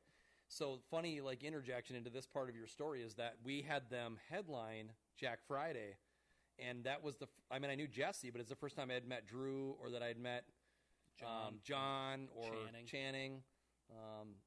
First time I met basically the rest of the group. I only knew Jesse at that point, which is how we ended up getting them. They probably still had Jamie on keys at that time. Yes, And yep. Alex Jamie was on still there. drums. Yep. I think Made in Dixie is a great name. Yeah. Well, so that has national flavor to it. Yep. So we were hanging out in the green room before anybody started. The concert hadn't started at all, so it wasn't even before their set because they were headlining. And Jesse and I were just talking or whatever, and I think it was Channing and John and Drew, those three that specifically came walking into the green room, and they were like, "Oh, you guys know each other?" And I was like, "Oh yeah, yeah." And then it just kind of went to that whole, well, you guys are sort of pseudo grandfather North Gone South, and they were like, "Oh, we remember that band," and I was like, "Yeah, that I was in that band. I started that band." And they're like, "Really?" And I was like, "Yeah." And then of course it's Six Wheel Drive, and they're like, "Oh yeah!" So it was this cool, funny moment, full circle, little Kuna Matata there. Yeah. Everything, it's all connected, And Jesse Becker, he early on in the band, Made in Dixie, there were a couple weeks where he couldn't make it and he needed a sub, and so I filled in for him, and that was a blast, kind of getting to do it again for a little bit. And I did some jump in, fill in work with Tara Bixby, who she subbed with. I don't know if she ever subbed with North Gone South, but she subbed for Six Wheel Drive for sure. She never when I was with NGS. And then she ended up having a band called Northern Charm, and she's a couple other acts. She's still out there doing the thing. I think she's a solo now. And she's got an acoustic duo and 5 Minute Major or whatever. Oh, right. But so I did some fill-in work. But it was fun watching Made in Dixie kind of grow and progress to be just a really solid cover band. And then they started doing originals that were really great. Channing is an excellent songwriter. Jesse's brother, Graham, wrote a bunch of stuff for them. I also fell in love with Jesse Becker's dad. I don't know if Jeff. you know him at all. Oh, yeah. Like in the Two Hicks and a Chick deal and Allie Gray. Wasn't he just back up here to play a show with them? I think he might have been, yeah. 'Cause he's I in don't know. Florida, right? Florida, yep. Yeah. But Do you know Jeff a great Becker? dude. The You name have to. sounds familiar, but Yeah, you have I to. guarantee you've crossed paths with Okay. Jeff Becker for sure. He's Yeah. a party animal too, like that. Great musician, too. Yeah. Oh, okay. Great singer, excellent harmonies and stuff. Mm-hmm. But so it was fun watching Made in Dixie kind of do what they were doing, and then eventually they made the decision to move to Nashville and to Make a run. kind of chase the dream that way. Jesse Becker though had just got married and had a kid, Yep. and decided to stay here. Brittany was like, we got a baby. So they all kind of split up, and I remember having Made in Dixie at the Wee Fest yeah, more than once. I Yes. think. Yes, for sure. So what was the name you were asking me about? Jeff Becker. That's Jeff Jesse's Becker. father. Yeah. Okay. So our paths may have crossed for there. sure. Yeah. Yeah. And I wonder if he'll be back up for because last time I saw him, I think was during the State Fair a couple years ago. But yeah, he gets back up, and the Two Hicks and a Chick thing, they're great. I love Allie Gray; she's awesome. Allie's unbelievably talented Yeah. too. But so watching that change for Made in Dixie when they moved to Nashville, John and Channing, who are now married too, they started Lake and Lindale is the name of their band now. And then there still is a Made in Dixie, but they're back to being a cover group. And I don't know how often they gig or whatever, but I believe they're still around, still making. I don't music think under any that of the name. original people are with them, though. But right? it's not. Yep, no original people. And I don't know if Drew Sherman is still He's in Alaska. running that, but yeah, he's in Sitka, Alaska, is where he moved up to. And man, I love watching his. Like he just reached out to me because Chris Wasberg. I don't know if did he ever do sound for us when you were. I with the know band? Chris, but he didn't when. Because he was just up there helping Drew with something in Alaska, like a tribute show or something that they were doing, and He's a they talented sent guy. me a message, and yeah, just like looking at life in Alaska looks pretty amazing. So Drew, I'm he's up telling you, there. I'm hooked on some of the Alaskan shows on Oh, I love it 32 too. Below. I love Life Mountain Below Men, Zero is a Life great Below show. Zero. Yeah. That's what I meant. Yeah, so good. I love all 32 that. Below is a rock band. They are a rock band, and you can hear them on the Homegrown show Sunday nights. They do get in there. Really talented. Yeah. So the big shtick with 32 Below is they would do a whole show with no breaks. Like that was what made them A popular. Marathon. Oh man. I didn't even realize that I got that mix all talked up there. I got 32 Below, and I meant to say Life Below, Zero. And having worked with It was a 32 great I bet you there's a segue. show called 32 Below. I mean, I wouldn't There's a be movie surprised. called 32 Below for sure. But yeah, like so that's where Drew is up there living life in Alaska, and it looks awesome. I'm a big fan as well. I've never been. I remember my dad. So my dad, we got to give a plug to Godfather's Pizza too. That's what gives me everything I've ever had.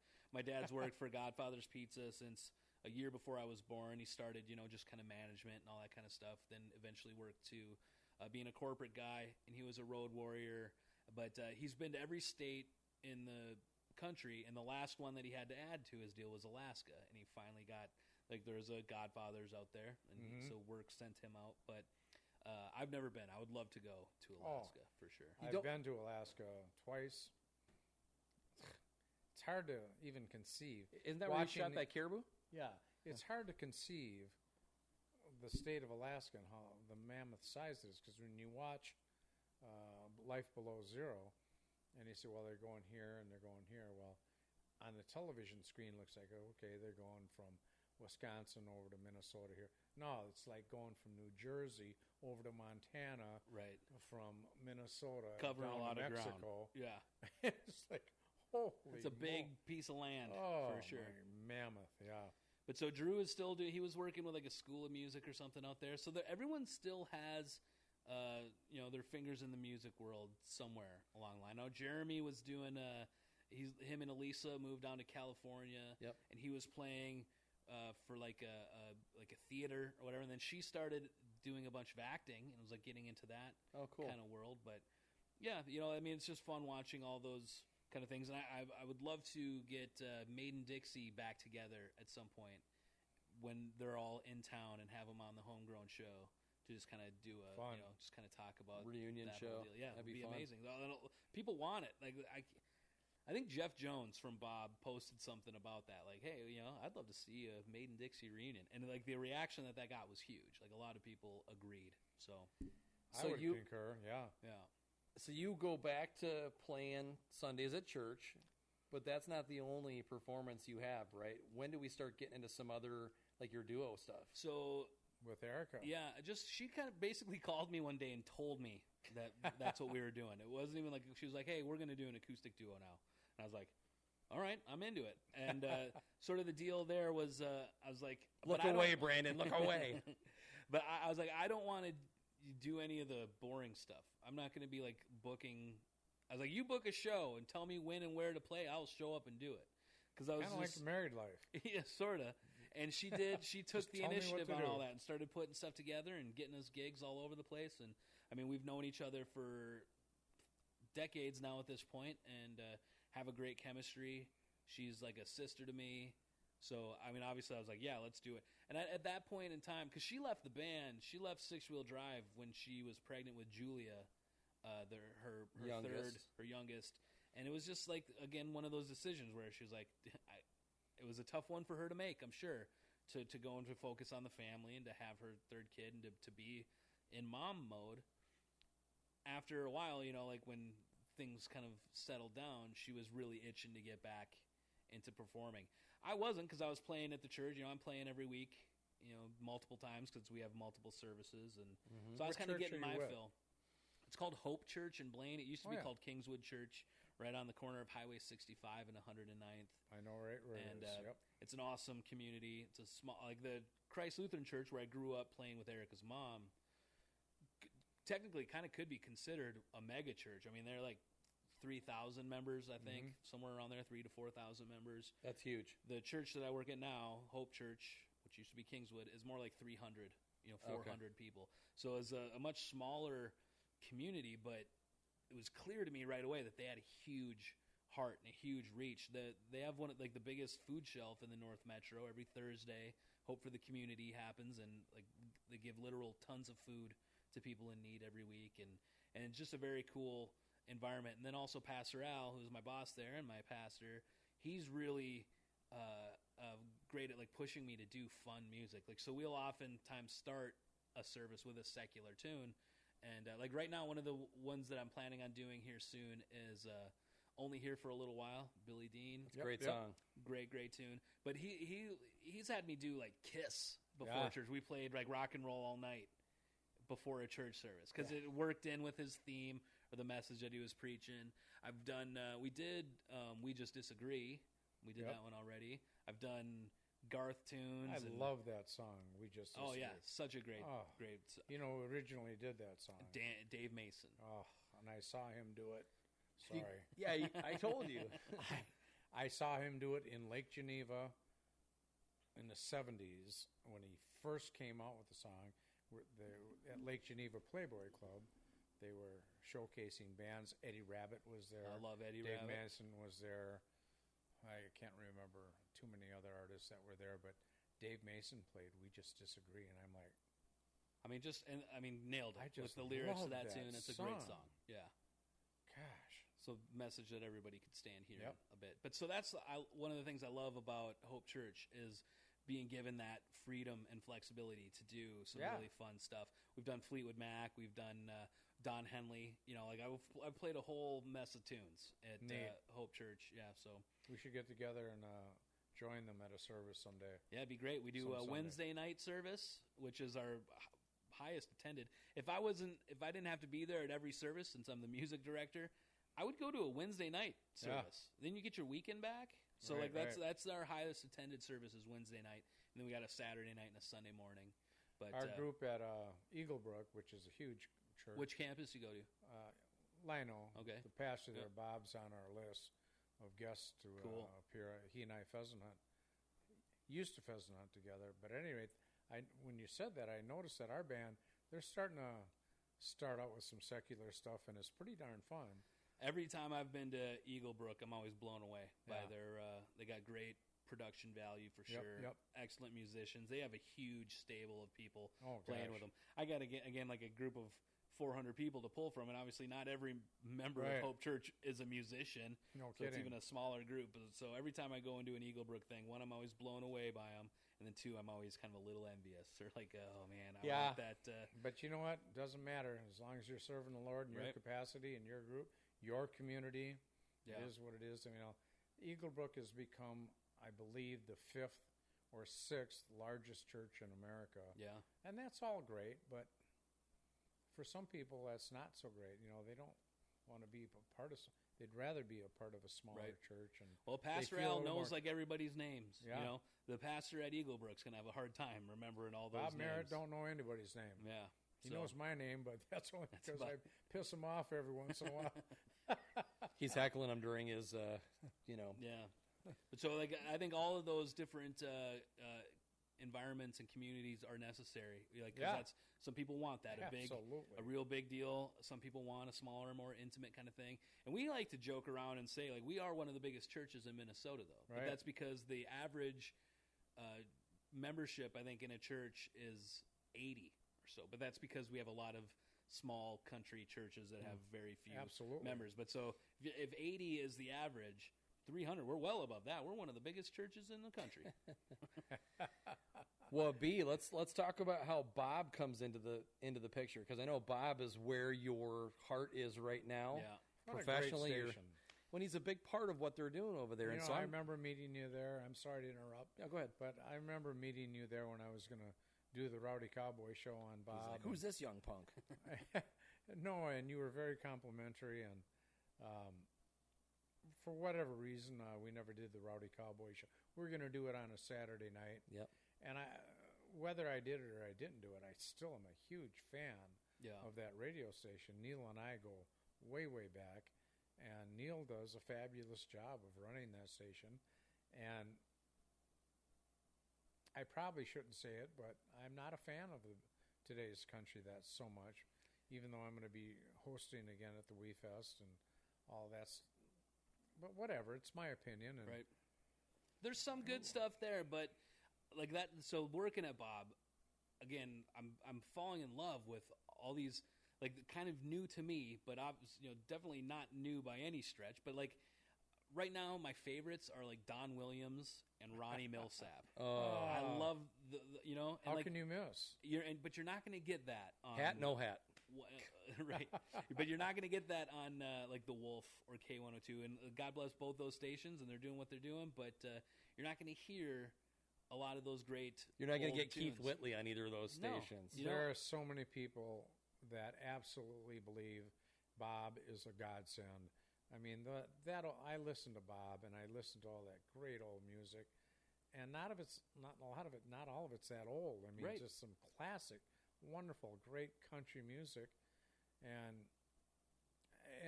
whether it's the homegrown show, bringing the hometown artists on, giving them a spotlight, and the hunting and fishing show with the 4 Outdoorsmen, it's just a great radio station. Yeah. I'm a big fan of Bob, always will be, and I'll definitely pass that on to Neil and the station. I mean, it's a small business itself. It's family owned and run. So we're not beholden to all the corporate radio kind of nonsense, and that's a huge gift too. But the music, like you said, that's the difference maker. And I can leave my radio on Bob all day, and I never have to change the station, because even if it's not a song that I love or whatever, I don't hate it. And every other station, eventually they're going to hit me with something right. And that's what's going to happen. What you get on these other stations, and I get you're like, I can't take this anymore, and I have to change the station. Bob can stay on all day long, and I'm not biased saying that. That's just the Neil truth. And I have the same, some similar tastes in music, and I'll be listening, and here's one for Tomcat, and I know what the song's going to be. It's going to be Chris Ledoux, Tougher Than the Rest. Great tune. That song melts my heart. Another tune you're not going to get on another station in this market. So, Bob is great. And again, my involvement there, again, starts with Shayne, which was just a great opportunity that turned into another great opportunity that turned into another, one of those kind of deals. But the Rowdy Cowboy Show was hosting Jack Friday at the Doghouse. Yeah, Jake Nelson headlining the event, who has since become one of my favorite people on the planet. I love that guy. He Snapchats me like every day. He's such a good dude. We got a Facebook Messenger back and forth going on that's pretty hilarious. He is hilarious. He is a great guy. He's the GOAT, I like to say, which obviously stands for greatest of all time, but he also just loves goats. So he's got a Facebook group, and everyone's putting these memes and pictures and stuff on there. Yeah, the Sip Sip Squad. Yeah. Jake rules. But so you guys asked Erica and I if we would open that show, and you asked us at the Rowdy Cowboy Show podcast that we were on. Rowdy Cowboy Radio. Rowdy Cowboy Radio. Hashtag. First podcast I was ever on. And obviously we're like, honored. What a great opportunity for sure. We would love to do that. That's probably our biggest show, too. It was just packed that night. I remember going to one of them. It had to be that one. At O'Gara's. Or nope. That was the first one. Guess not. And there was really a lot of people. That was packed, there. too. Well, and I think Lynn and I both came there, and you were, and I understand, you were busy. And I was on my honeymoon. Oh, that's right. I was on a boat. Yeah. In the Caribbean. Oh, woo. Then you really were busy. Everybody was like, "What do you mean you're not going to the first Jack Friday?" I'm like, "Honeymoon." Better things to do. Yeah. They're like, "Yeah, send pictures. Talk to you later." Very cool. But so that show, to promote it, you guys had us booked on the Homegrown Show with PT hosting at the time. So Erica and I went into the Bob Studios, and I remember even being like we don't even really do any original. We covered a Garth song. It was like the new Garth tune at that point because he had just released "Baby Let's Lay Down and Dance." It was like the first Garth song in like however long. Yeah. And so obviously the second I heard it, I was like, I need to learn that, and so we did. So Eric and I were performing that at our gigs. And we played it on the Homegrown Show. Jake had just wrote Bumblebee, like literally that day. He had the paper in the studio with him and performed it. But so we sat in on the Homegrown Show and had a great time in that hour with PT. And then sort of like your kind of deal with Tomcat, where like out of nowhere you kind of get a message. PT hit me up on Facebook Messenger, and I think the message simply just said like, "Hey man, you ever think about hosting the Homegrown Show on BOBFM?" I was like, what? Like, first of all, yes, I think about it all the time. Second, though, I'm like, did you send this to the right person?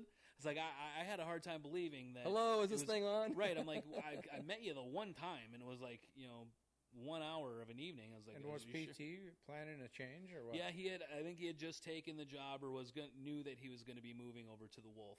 Okay. So he was leaving the station to go to another, but he still has a great relationship with Neil. Buzzing at that point. Yes, it was buzzing at that time. Right. And he's still like him and Neil are still tight. There was a golf fundraiser for the Livin' Foundation that Neil and I believe Jim Erickson also were golfing at, and they had Heidi from Hitchville with them on their deal. Do you know Heidi, Tom? Do you know Heidi? Are you familiar with Heidi? I saw she was episode 2 maybe? Yeah. But so the PT still has a great relationship with with BOBFM, and he told me, he was like, "Yeah, no, dude, I did. I meant this for you." He's like, "I think you'd be good at it. If you're interested, you should talk to Neil Freeman." So I did, and then the next time I saw PT was at the first Midwest CMA.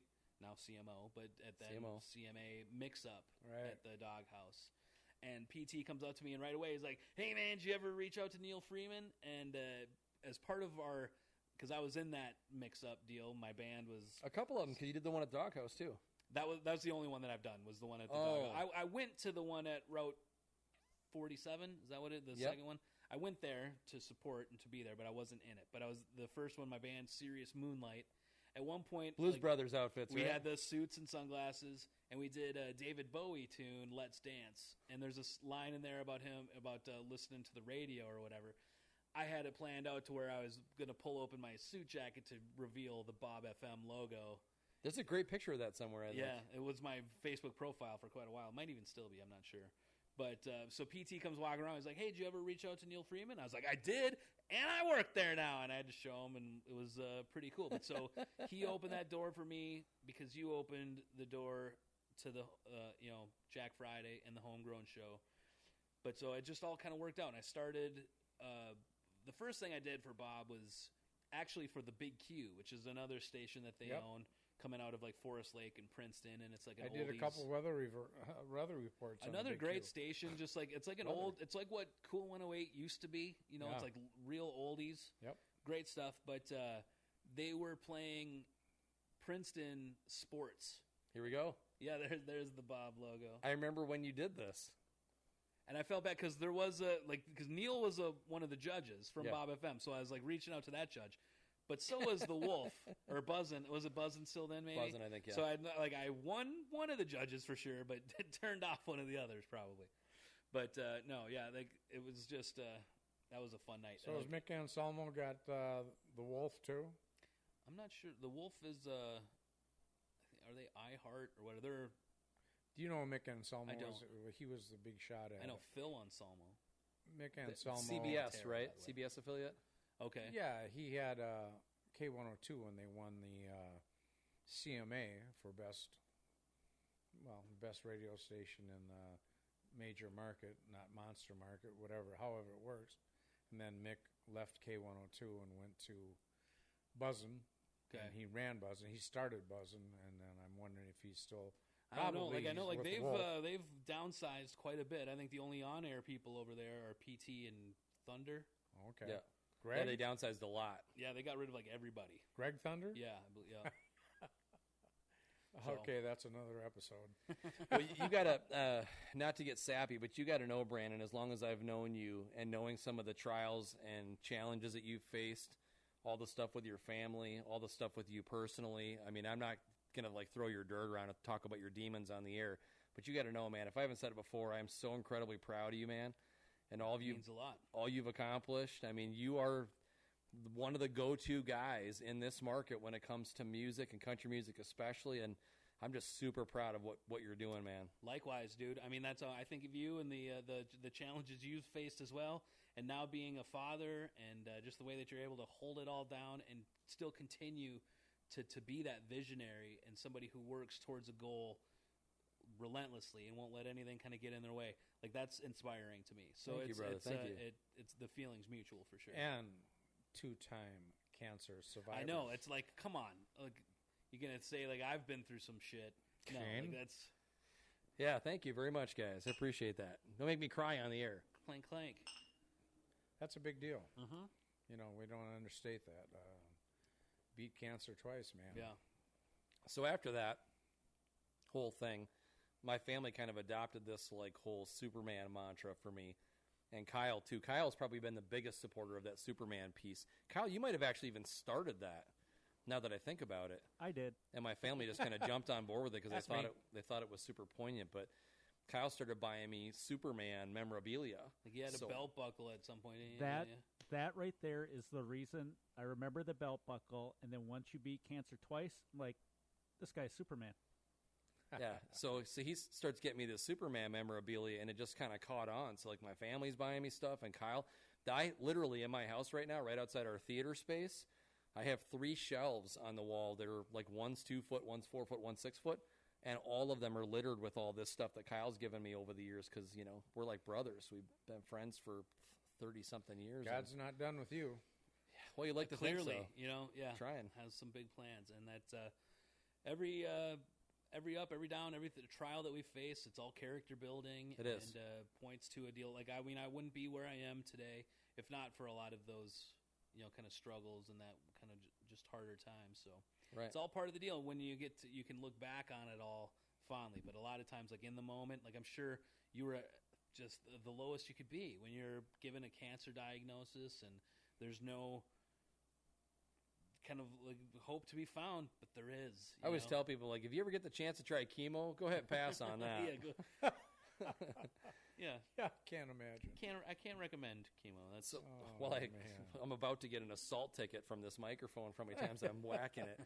But anyway, so we do got to wrap it up here because we've gone the distance, and I love it. Brandon, you've been one of our best guests. thank you very much. We got to have him back. This is about number 20, I think. Yeah. Somewhere therein. And it was so much fun. You brought back so much memories to me.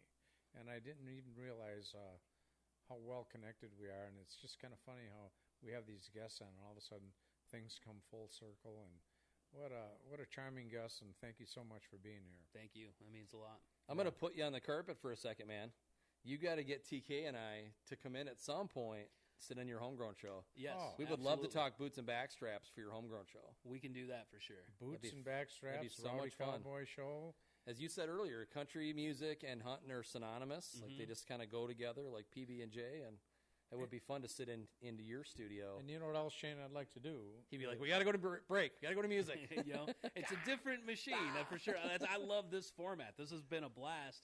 This is kind of what I wish my show could be like, you know. Yes. But we got We'll sneak in a little snifter of there you go, JD or something. Yeah. We say this with a lot of our guests, but we have to make it happen. We can kill two birds with one stone if we go and see him and Erica at the same time. Before you leave, please leave us a schedule, and maybe you can tell the folks. Yeah, where can they find you? We want to get to that. Sure. Well, there's the Homegrown Show has a Facebook page. Also, just mybobcountry.com under the Weekends tab. Those are all kind of archived too as podcasts, so you can check out past episodes. And as far as gigs, Brandon and Erica Music on Facebook. I think we got something coming up in July. But Erica, you know, again, like that's, and I love playing with her. She's got a lot of outlets now. Like, so when it came from after she had her kid and had like kind of nothing going on, so she's like, we're doing an acoustic duo thing. Man, things have changed since then. Yeah. And she's got the Crown Jewels, the Queen tribute going, the Girls Night Out thing. Yep. She's playing in duos with, she's cheating on me with like Benjamin Ray and Karina Kern and stuff, which I'm cool with the Karina Kern one, but how do you compete with that? I'm cool with it all. Like I love it. But so she gets out, she's playing far more frequently and all the other stuff, but we still get out when we can. And I think we got one at Rockwoods coming up, like kind of in the middle of July. That'd be fun. But and so anything that posts, she's usually the best at promoting that and putting it into the world. But yeah, my Facebook, whatever, you can follow me there. And the Homegrown Show, that's my baby right now. So check that out. Obviously, check out Bob Outdoors as well if you like the hunting and fishing aspect.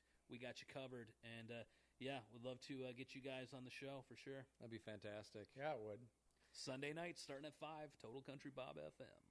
All right, folks, thanks a lot for joining us for this week's episode of Boots and Backstraps. We have enjoyed having our guest, Brandon, in, and of course we will, brother, have you back again because I feel like we just scratched the surface of so much we could talk about.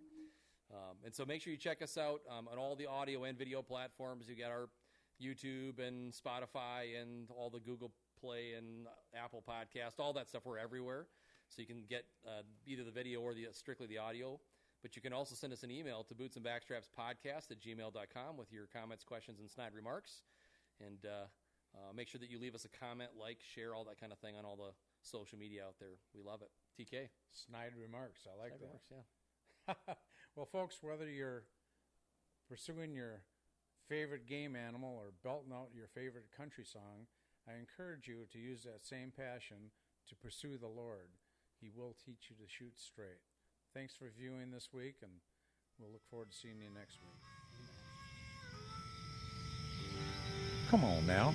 The hunt is on, looking for backstraps, way deep in the woods, tracking in a swamp to a hay field under the harvest moon. When the tags are filled, it's time to switch up our boots.